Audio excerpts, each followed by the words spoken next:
Hi hello ನಮಸ್ತೆ. ಅನು ಅಡುಗೆ ಮನೆಗೆ ಸ್ವಾಗತ ಸುಸ್ವಾಗತ. ಎಲ್ಲರೂ ಹೇಗಿದ್ದೀರಾ? ನಾನು ಚೆನ್ನಾಗಿದ್ದೀನಿ, ನೀವು ಚೆನ್ನಾಗಿದ್ದೀರಾ ಅಂತ ನಾನು ಭಾವಿಸ್ತೀನಿ. ಇವತ್ತು ಮಾಡಿ ತೋರಿಸ್ತಿರೋ ರೆಸಿಪಿ ಗೋಧಿ ಹಿಟ್ಟಿನ ಬಿಸ್ಕೆಟ್. ಮೊದಲಿಗೆ ನಾನು ಒಂದು 4 ಸ್ಪೂನು ತುಪ್ಪ ಹಾಕೋತೀನಿ. ಒಂದು 3 ಸ್ಪೂನಷ್ಟು ತುಪ್ಪ ಹಾಕೋತೀನಿ. ಇದಕ್ಕೆ ಬೆಚ್ಚಗಿನ ನೀರನ್ನು, ಸ್ವಲ್ಪ ಬೆಚ್ಚಗಿನ ನೀರನ್ನು ಹಾಕೋತೀನಿ. ಒಂದು ಅರ್ಧ ಲೋಟ ಅಷ್ಟು ಸ್ವಲ್ಪ ಬೆಚ್ಚಗಿನ ನೀರನ್ನು ಹಾಕೋತೀನಿ.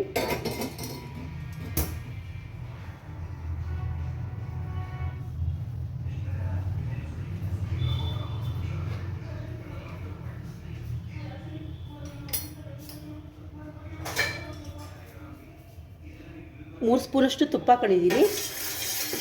ಒಂದು ಅರ್ಧ ಲೋಟಷ್ಟು ಬಿಸಿ ಮಾಡಿರುವ ನೀರನ್ನು ಹಾಕ್ಕೊಂಡಿದ್ದೀನಿ.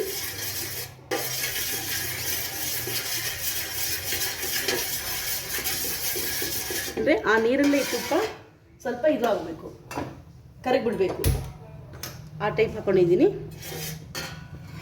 ಸ್ವಲ್ಪ ಏಲಕ್ಕಿ ಪೌಡ್ರ್ ಹಾಕೋತೀನಿ.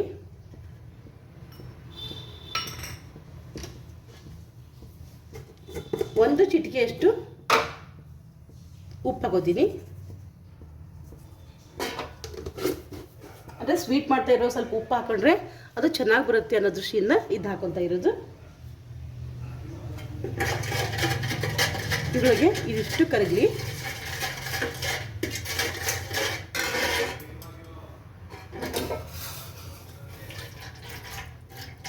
ಸಾಕನ್ಸುತ್ತೆ. ಈ ನೀರಲ್ಲೇ ಇದು ಸ್ವಲ್ಪ ಕರಗಲಿ. ಇದಕ್ಕೆ ಸಕ್ಕರೆ ಪೌಡ್ರ್ ಮಾಡಿ ಇಟ್ಕೊಂಡಿದ್ದೀನಿ ನಾನು. ಇದನ್ನು 4-5 ಸ್ಪೂನ್ ಕೂಡ ಹಾಕೋತೀನಿ. ಇದಕ್ಕೆ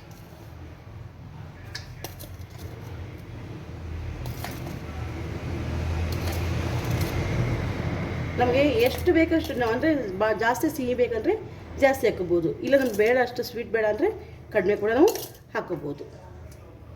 ನಾನು ಒಂದು 5 ಸ್ಪೂನ್ ಅಂತೂ ಇದು ಹಾಕೊಂಡಿದ್ದೀನಿ.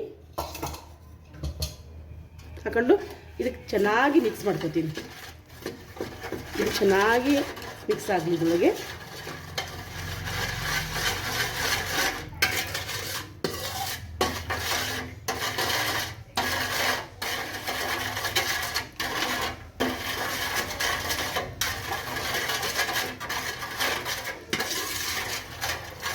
ಇದಕ್ಕೆ 1.5 ಬೌಲ್ನಷ್ಟು ನಾನು ಗೋಧಿ ಹಿಟ್ಟನ್ನು ಹಾಕೋತೀನಿ. ನೋಡಿ,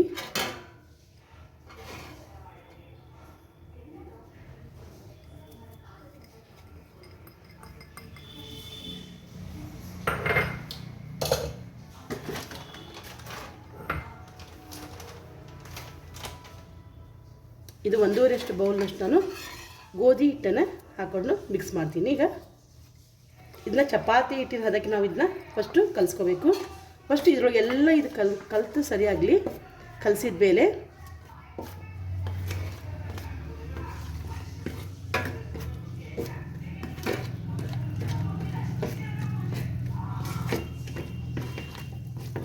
ಇದು ಜಾಸ್ತಿ ಆಯ್ತಂದರೆ ಇನ್ನು ಸ್ವಲ್ಪ ಗೋಧಿ ಹಿಟ್ಟನ್ನು ಹಾಕ್ಕೊಂಡು ಮಿಕ್ಸ್ ಮಾಡ್ಕೊಳ್ಳೋಣ.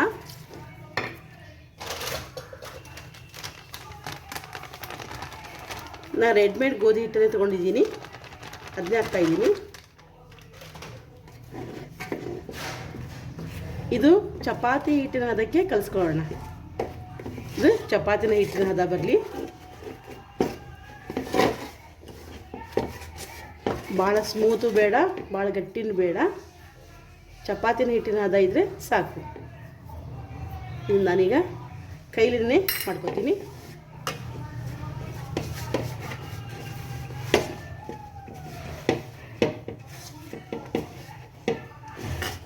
ಇದನ್ನು ಇದೆ ಕರೆಕ್ಟ್ ಇದೆ, ಇಲ್ಲಿ ಲಡ್ಸಕ್ಕೆ ಬರುತ್ತೆ.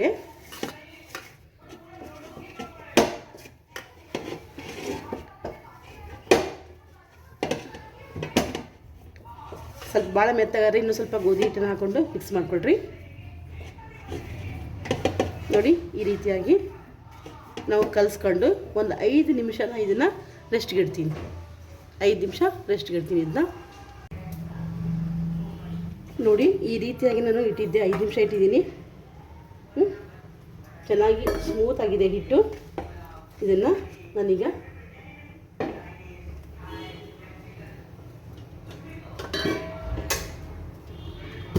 ಸ್ವಲ್ಪ ತುಪ್ಪ ಅಥವಾ ಎಣ್ಣೆ ಹಚ್ಕೊಂಡು ನಾನು ಇದನ್ನ ಚಪಾತಿ ಉಳ್ಳೆ ಅಥವಾ ಇನ್ನೂ ಸ್ವಲ್ಪ ದೊಡ್ಡದಾಗಿ ತೆಗೆದುಕೊತೀನಿ.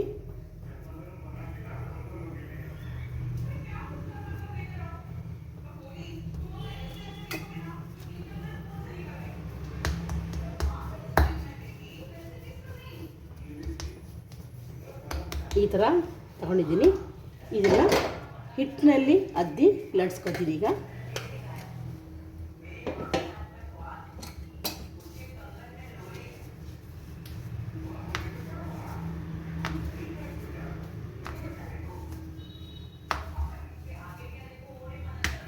ತಗೊಂಡಿದ್ದೀನಿ. ಇನ್ನು ಸ್ವಲ್ಪ ಫೋಲ್ಡ್ ಮಾಡಿಕೊಂಡು ಮತ್ತೆ ಇದನ್ನ ಹಿಟ್ಟಿನಲ್ಲಿ ಅದ್ದಿ ಮತ್ತೆ ಲಟ್ಸ್ಕೊತೀನಿ.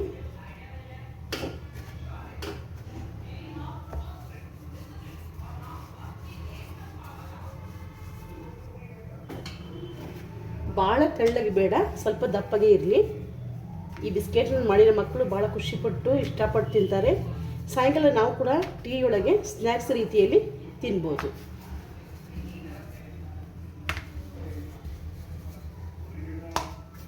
ಸ್ವಲ್ಪ ದಪ್ಪನೇ ಇರಲಿ. ಯಾವ ಶೇಪಲ್ಲಿ ಬೇಕು ನಾವು ಆ ಶೇಪಲ್ಲಿ ಇದನ್ನ ಕಟ್ ಮಾಡ್ಕೊಬೋದು. ಸ್ಕ್ವೇರ್ ಆದ್ರೂ ಮಾಡ್ಕೊಳ್ಳಿ, ಸರ್ಕಲ್ ಆದರೂ ಮಾಡ್ಕೊಳ್ಳಿ. ಇದನ್ನು ಈ ಟೈಪ್ ಮಾಡಿ ಸ್ವಲ್ಪ ಎಳ್ಳನ್ನು ಉದಿಸ್ತೀನಿ. ಇದಕ್ಕೆ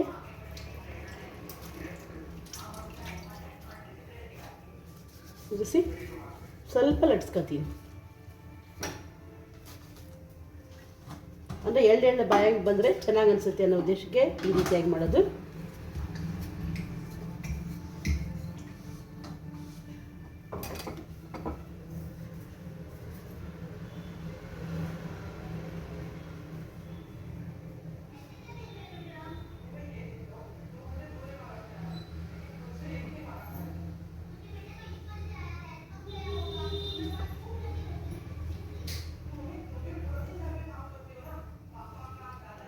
ಭಾಳ ಟೇಸ್ಟಾಗಿರುತ್ತೆ. ಇದು ಸ್ವಲ್ಪ ತುಪ್ಪ ಎಲ್ಲ ಹಾಕಿರ್ತೀವಲ್ಲ, ಹಾಗಾಗಿ ಭಾಳ ಟೇಸ್ಟಾಗಿರುತ್ತೆ. ಮಕ್ಕಳು ಇದನ್ನ ಇಷ್ಟಪಟ್ಟು ತಿಂತಾರೆ. ಈ ರೀತಿಯಾಗಿ ಕಟ್ ಮಾಡಿಕೊಂಡು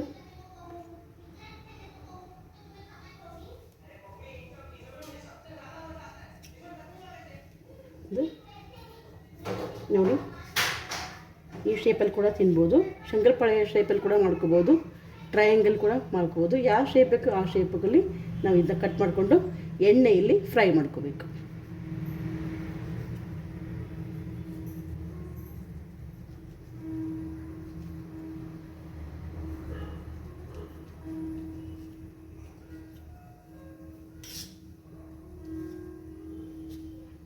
ಈ ರೀತಿಯಾಗಿ ಮಾಡಿ ನಾವು ಕಟ್ ಮಾಡ್ಕೋ. ಈ ಥರ ಪೀಸಸ್ ಆಗ್ತವೆ.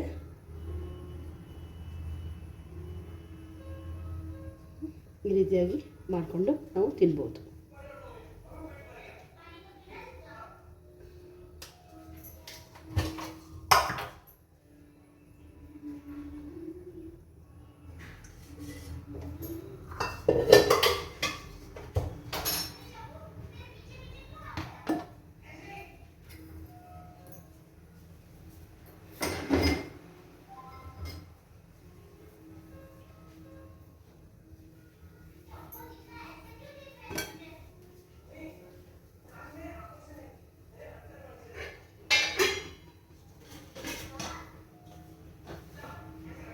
ಈ ರೀತಿಯಾಗಿ ಒಂದೊಂದೇ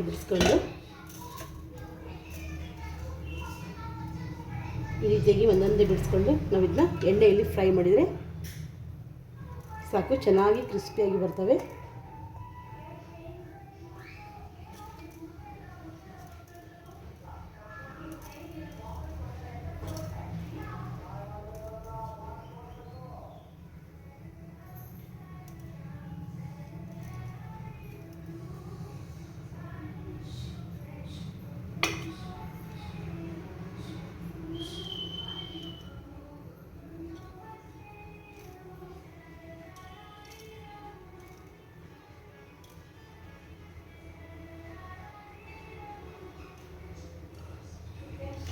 ನೋಡಿ ಇದನ್ನು ಮತ್ತೆ ನಾವು ಈ ಉದುರಿದ ಎಳ್ಳನ್ನು, ಬಿಳಿ ಎಳ್ಳನ್ನು ಮೇಲೆ ಉದಿಸ್ಕೊಂಡಿದ್ದೀನಲ್ಲ ಅದು ಮತ್ತೆ ಹಾಕ್ಕೊಂಡು ಮತ್ತೆ ನಾವು ಲಟ್ಸ್ಕೊಬೋದು.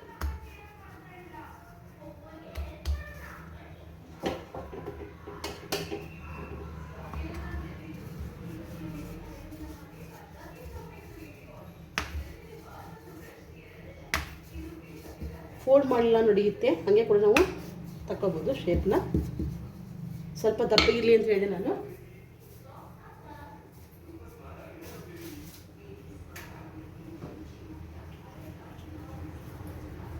ಇದ್ರೊಳಗೂ ನಾವು ಶೇಪನ್ನು ಮಾಡ್ಕೋಬೋದು.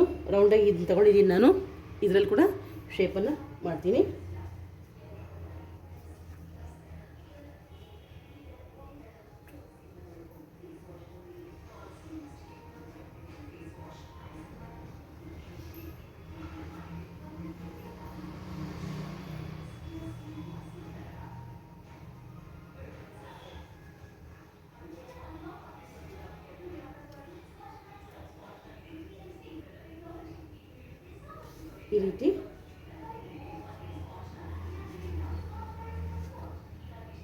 ಈ ರೀತಿ ಕೂಡ ನಾವು ರೌಂಡ್ ಶೇಪನ್ನು ತೆಗಿಬೋದು.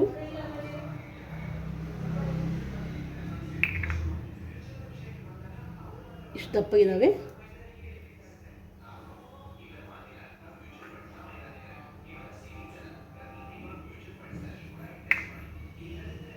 ಇದನ್ನು ಕೂಡ ನಾವು ಫ್ರೈ ಮಾಡ್ಕೋಬೋದು.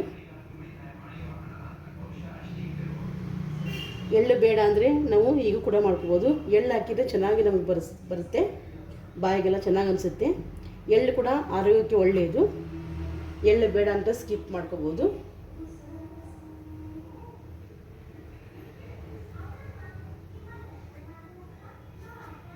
ಮತ್ತು ಈ ಹಿಟ್ಟನ್ನು ಮತ್ತೆ ನಾವು ಮತ್ತೆ ಲಟ್ಸ್ಕೊಂತೀವಲ್ಲ ಆವಾಗ ಆ ಹಿಟ್ಟನ್ನು ತೆಗೆದುಕೊಳ್ಬೋದು.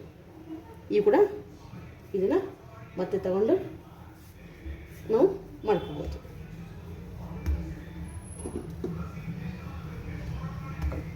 ಮತ್ತು ಬೇರೆ ಶೇಪಲ್ಲಿ ಕೂಡ ಮಾಡ್ಕೋಬೋದು.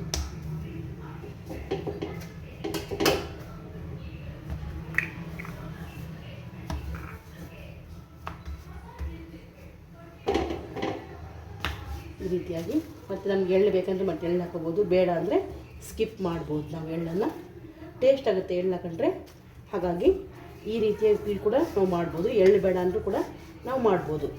ಇದು ಒಂಥರ ಟೇಸ್ಟಾಗಿರುತ್ತೆ. ಗೋಧಿ ಹಿಟ್ಟಿನ ಬಿಸ್ಕೆಟ್ ಮನೆಯಲ್ಲೇ ಇರ್ತಕ್ಕಂಥ ಯೂಸ್, ತುಪ್ಪನೂ ಇರುತ್ತೆ, ಗೋಧಿ ಹಿಟ್ಟು ಇರುತ್ತೆ, ನಮ್ಮ ಮನೆಯಲ್ಲಿ ಸಕ್ಕರೆ ಇರುತ್ತೆ. ಇದನ್ನೆಲ್ಲ ಯೂಸ್ ಮಾಡ್ಕೊಂಡು ನಾವು ಇದನ್ನ ಮಾಡ್ಬೋದು. ಇದು ಬೇಡ ಅಂದರೆ ಮತ್ತೆ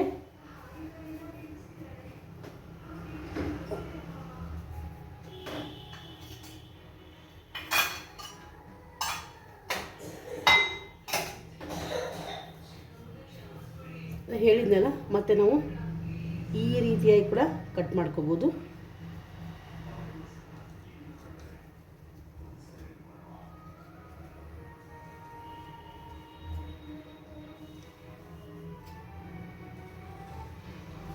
ಸಾಯಂಕಾಲ ಟೀ ಕುಡಿಯುವಾಗ ನಮಗಿದು ಏನೂ ಮನೆಯಲ್ಲಿ ಇಲ್ಲ ಅಂತಂದಾಗ ಇದು ಮಾಡಿಕೊಂಡು ಟೀಯನ್ನು ಕುಡಿಬೋದು. ಸ್ನ್ಯಾಕ್ಸ್ ರೀತಿಯಲ್ಲಿ ನಾವು ಇದನ್ನ ಮಾಡ್ಕೋಬೋದು. ಅದೇ ರೀತಿಯಲ್ಲಿ ಮೊದಲು ಕಟ್ ಮಾಡಿದ್ವಲ್ಲ ಆ ರೀತಿಯಲ್ಲಿ ಕೂಡ ಮಾಡ್ಕೋಬೋದು.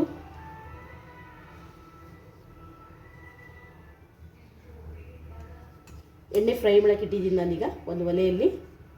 ಇದು ಕಟ್ ಮಾಡಿಕೊಂಡು ಚಿಕ್ಕ ಉರಿಯಲ್ಲಿ ನಾನು ಲೋ ಫ್ಲೇಮಲ್ಲಿ ಇಟ್ಕೊಂಡು ಗ್ಯಾಸನ್ನು ಇದನ್ನು ಕರ್ಕೋತೀನಿ. ನಾನು ಈ ರೀತಿಯಾಗಿ ನಾವು ಮಾಡ್ಕೋಬೋದು. ಇದು ಕರೆದ್ರೆ ಕ್ರಿಸ್ಪಿಯಾಗಿ ಚೆನ್ನಾಗಿ ಬರ್ತವೆ. ಮಕ್ಕಳು ಇಷ್ಟಪಟ್ಟು ತಿಂತಾರೆ.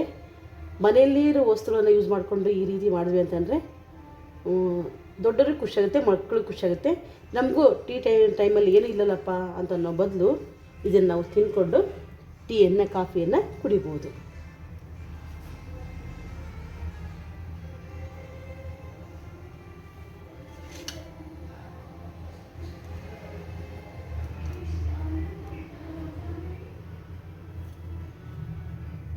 ಒಂದೊಂದೇ ಬಿಡಿಸ್ಕೊಂಡು ದೊಡ್ಡವಾದ್ರೆ ಇನ್ನು ಕೂಡ ಚಿಕ್ಕ ಕೂಡ ನಾವು ಮಾಡ್ಕೋಬೋದು. ಇದನ್ನು ನಾನು ಮತ್ತೀಗ ಫ್ರೈ ಮಾಡ್ತೀವಿ.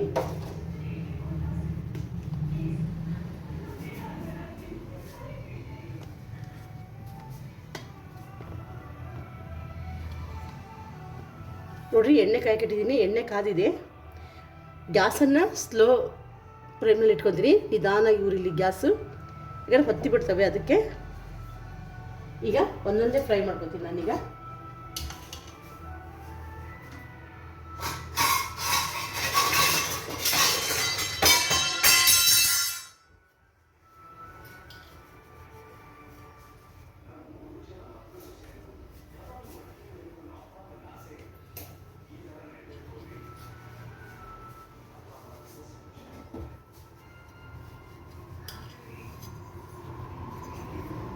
ಇವನ್ನು ಎಲ್ಲರೂ ಇಷ್ಟಪಟ್ಟು ತಿಂತಾರೆ, ಹಾಗಾಗಿ ನಾವು ಒಂದೊಂದೇ ಬಿಡೋಣ. ಭಾಳ ಇಷ್ಟು ಬಿಡೋದು ಬೇಡ.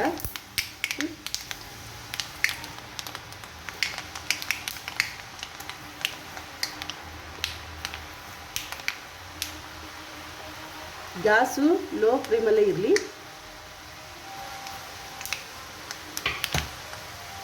ನಾನು ಸಣ್ಣಗೆ ಇಟ್ಟಿದ್ದೀನಿ ಗ್ಯಾಸನ್ನ. ಈಗ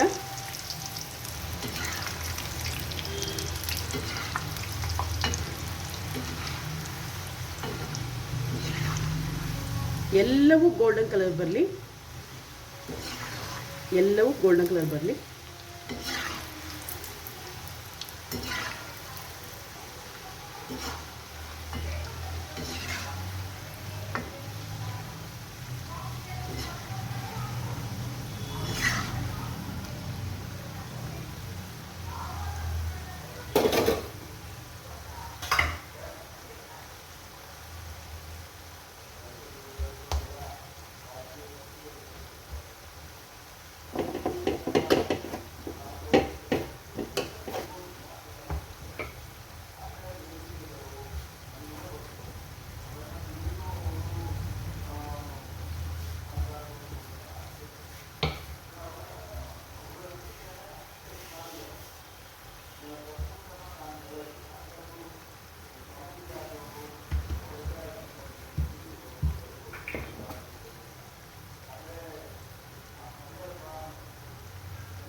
ಈ ಶೇಪಲ್ಲಿ ಮಾಡಿದ್ರು ಕೂಡ ನಾವು ಇದನ್ನ ಹಾಕೋಬೋದು, ಕರಿಬೋದು.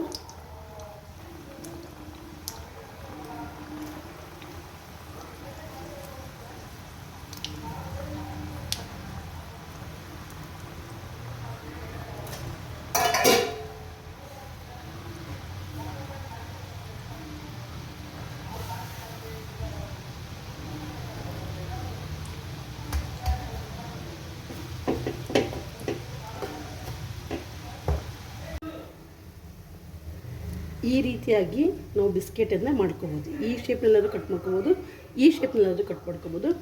ಇದನ್ನು ಸಾಯಂಕಾಲ ಟೀ ಟೈಮ್ನಲ್ಲಿ ನಾವು ತಿನ್ನೋಕ್ಕೆ ರುಚಿಯಾಗಿರುತ್ತೆ. ಚಿಕ್ಕ ಮಕ್ಕಳಿಗಂತೂ ಭಾಳ ರುಚಿಕಟ್ಟಾಗಿರುತ್ತೆ. ಈ ರೀತಿಯಾಗಿ ನಾವು ಮಾಡ್ಕೊಬೋದು. ಇಲ್ಲಿ ನೋಡಿ, ಇಲ್ಲಿ ಒಂದು ನೋಡ್ತೀನಿ ಎಷ್ಟು ನೀಟಾಗಿ ಕ್ರಿಸ್ಪಿಯಾಗಿ ಬಂದಿರುತ್ತೆ. ಒಳಗಡೆ ಕೂಡ ಚೆನ್ನಾಗಿರುತ್ತೆ. ಶಂಕರಪಾಳೆ ಟೈಪು ಇದು ಕೂಡ ಅಷ್ಟೇ ನಮಗೆ ಚೆನ್ನಾಗಿರುತ್ತೆ. ಹಾಗಾಗಿ ಈ ಟೈಪ್ ನಾವು ಮನೆಯಲ್ಲೇ ಇರೋ ವಸ್ತುಗಳನ್ನ ಯೂಸ್ ಮಾಡಿಕೊಂಡು ಈ ತಿಂಡಿಯನ್ನು, ಈ ರೆಸಿಪಿಯನ್ನು ಮಾಡಿದ್ದೆ ಆದರೆ ನಾವು ಹೆಚ್ಚು ಖರ್ಚು ಮಾಡೋ ಅವಶ್ಯಕತೆ ಇಲ್ಲ. ಇದಕ್ಕೆ ಮನೆಯಲ್ಲೇ ಮಕ್ಕಳಿಗೆ ನಾವು ಮಾಡಿಕೊಡ್ಬೋದು. ಇದು ವೆರೈಟಿ ಮಾಡಿಕೊಟ್ವಿ ಅಂದರೆ ಮಕ್ಕಳು ಬೇಗ ಖುಷಿಯಿಂದ ತಿಂತಾರೆ. ಹಾಗಾಗಿ ಈ ರೆಸಿಪಿ ನಿಮಗೆ ಇಷ್ಟ ಆಗಿತ್ತು ಅಂತಂದರೆ ಲೈಕ್ ಮಾಡಿರಿ, ಶೇರ್ ಮಾಡಿ, ಸಬ್ಸ್ಕ್ರೈಬ್ ಆಗಿ. ನಾನು ಹೊಸ ಯೂಟ್ಯೂಬ್ ಚಾನಲ್ ಮಾಡಿದ್ದೀನಿ. ಹಾಗಾಗಿ ನಿಮ್ಮ ಸಬ್ಸ್ಕ್ರೈಬು, ನಿಮ್ಮ ಲೈಕ್ ನನಗೆ ಮೋಟಿವ್ ಇದ್ದ ಹಾಗೆ. ಹಾಗಾಗಿ ಪ್ಲೀಸ್ ಸಬ್ಸ್ಕ್ರೈಬ್ ಆಗಿ. Thank you.